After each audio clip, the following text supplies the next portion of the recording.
it looks pretty solid. So my apologies for the blurriness again, but let's see here.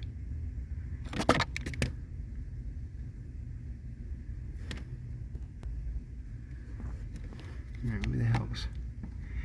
There we go. I took some of the zoom out. So there we go. Hopefully that'll do it. We'll see. But I'm getting really good at this. So if you're stranded and you need help, let me know. I should be able to, you know, depending on what state you are, I might be able to come by and 3 zip ties and some plastic bag, be able to get you back on the road. There's just no telling. But if you got an older car like this, maybe carry your own zip ties, some plastic bag, then you won't be stuck.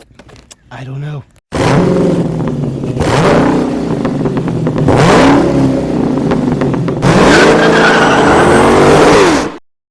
Hey everybody, welcome back to the channel. We're in the Ford Focus, otherwise known as Rhino. We've had the issue for over a week now with the bushing right here having broke, and we've needed to use the old bushing and 3 zip ties and all sorts of magical remedies to try to keep it there. I've actually not driven it back and forth to work for my 37-mile commute last week because of that issue. Just seemed a little bit dangerous, a little bit risky. And as you can see, even with this latest rendition with the plastic bag and the zip ties, that eyelet is still coming loose. So I'm kind of glad I didn't. I just didn't want to be stuck on the road and cause more issues. But I did get to drive the Suburban all week, which was fun. We did an experiment to see what the mileage was, and it's tuned for 89 to 93, but I decided to try octane booster. Gas has come back down to about 437, so that was helping.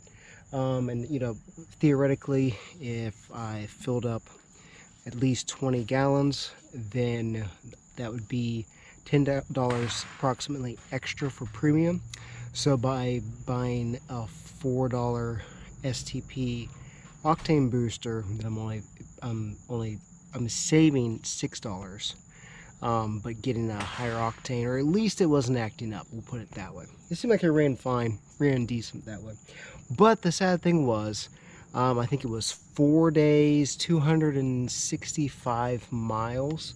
I filled it back up again, 18 gallons, which equates to the grand total of 14.72 miles to the gallon. That's some in-town driving in Orlando, and then some open roadway stop and go traffic, a combination of windows down and then AC on the drive home. So a little bit disappointed. I was hoping it'd be a little bit closer to 17 or 18, but that wasn't happening. So rambling over, I finally found a bushing here, and the company's called BushingFix.com. And come to find out, they're actually from Lakeland, Florida, other side of the state. Cleus McFarland. Well, no, Lakeland's more. I'm sorry, Lakeland's a little bit west of Orlando, just kind of in between Orlando and Tampa. I'm sorry. So, anyways, this is the special bushing, and I watched the video, and the video showed exactly this setup. So if I probably will watch the video again to make sure. So what you're supposed to do is slip this little piece here over the teeth, and then slide the whole unit through that eyelet, pull this little piece off here, the little tool, and voila, your bushing is installed. That's how it's supposed to work. That's how they say it will work. So we're going to give that a try here. But first, let's snip off the offending zip ties, so that you can see what we're working here. So, and this is, you know, quite literally a parking lot fix. And I think it did pretty well overall. So, let's see if we can get them off. It'll be nice not to have to drive with those on. But it did pretty good in a pinch, really did. I can't complain. I might have to use my, let's see. I've used a screwdriver to get them loose. Alright, there's one. Gotta rearrange this piece, it's kind of messed up. Plastic bag was definitely a last ditch effort. But ingenuity kind of reminded me very briefly of the roadkill episodes, and very minutely. We're not roadkill level at all, but that's what it reminded me of. All right, so we got this one. Pull that. There we go. Got this piece, yeah, it just starts unraveling here. So worked good for while I needed it. There's that one. Almost off.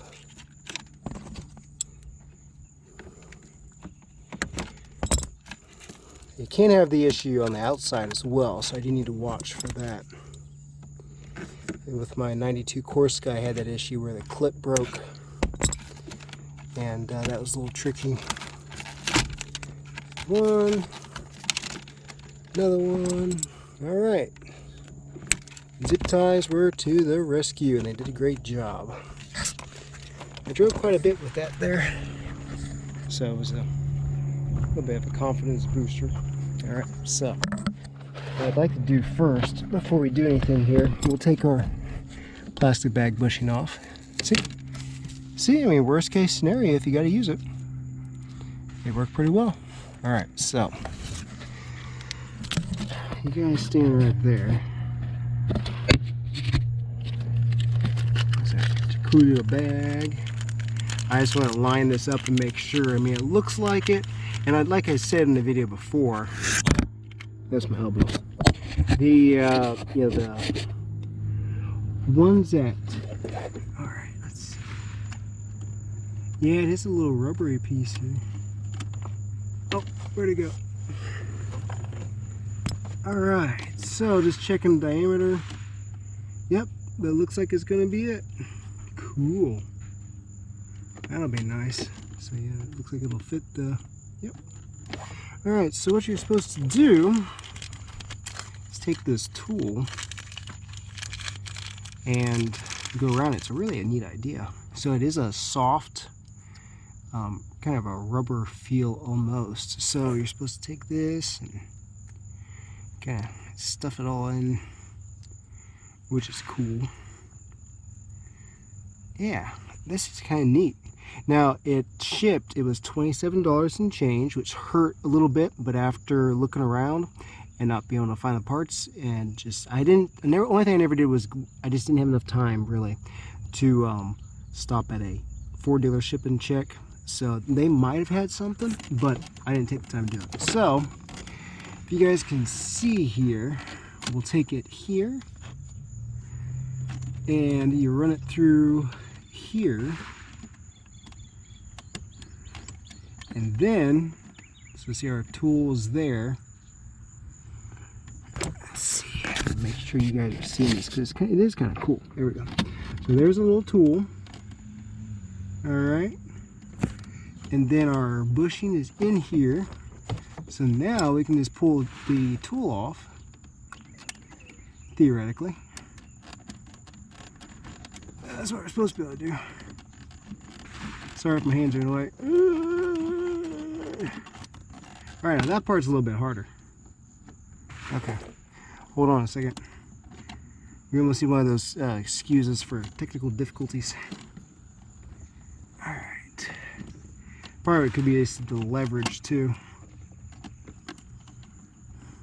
Alright, you're not going to be able to see much here for a minute. And obviously we don't want to break our new tool. Let's see, are we not supposed to push it in all the way, maybe? Or does it just take a bigger jerk? Ah, there we go. Okay, I think the leverage was the biggest thing. All right, so there we go. Perfectly seated. Okay, looks beautiful. And then we'll just be able to, oh, listen to that. Oh, nice. Now, I still would like, if Ford had done, excuse me, if Ford had done a setup where this was a little bit longer, so you could either put a clip on the outside, or you could, I mean, if that bushing goes, you still got a lot of slop. But once, you know, it's just a very precarious position. Once that's out, you know, there's not much there. Now this seems to be more of a softer, while the other one seemed like it was a nylon. It kind of crumbled. I think there's a piece like right down here, but it was more of a plastic nylon, like a lot of the clips inside your like kind of like this plastic here.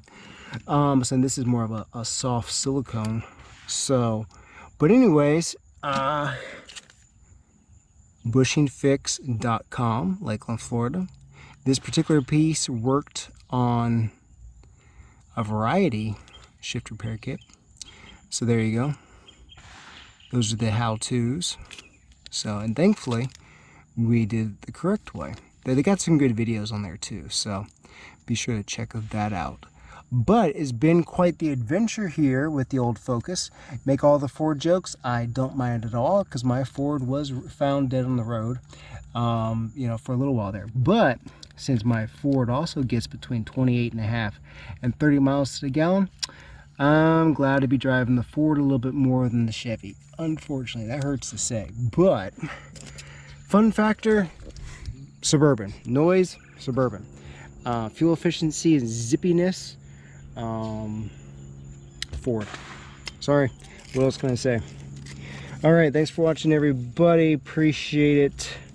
There will be more on the Focus. We got some new ideas in the works. Looking at taking, doing a muffler swap here on the Suburban.